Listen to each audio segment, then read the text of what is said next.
कर्म फल सबको मिलता है। एक राधा नाम की महिला थी।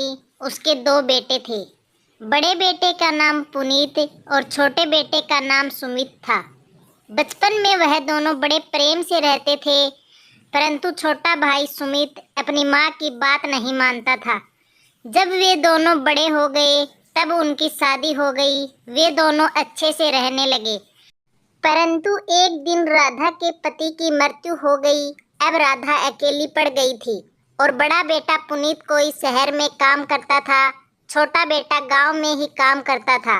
छोटा बेटा संपत्ति पाने के लालच में अपनी माँ को घर से निकाल देता है, पर जब यह बात बड़े बेटे को पता चली तो उसने अपनी माँ को अपने साथ रख लिया और उसका भरण पोषण करने लगा। कई साल बीत गए।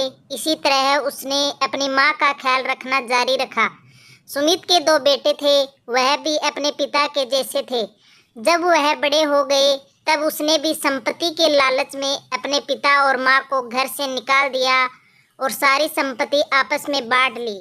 और उसने अपने पिता से कहा, जिस तरह उसने अपनी माँ को घर से निकाला है उसी तरह एक दिन नियति ने भी उसे घर से निकाल दिया। तब सुमित को अपनी गलती का पछतावा हुआ। तब तक बहुत देर हो चुकी थी।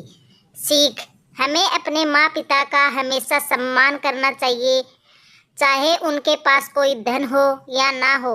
उनके प्रेम के सामने धन बहुत ही छोटी चीज़ है।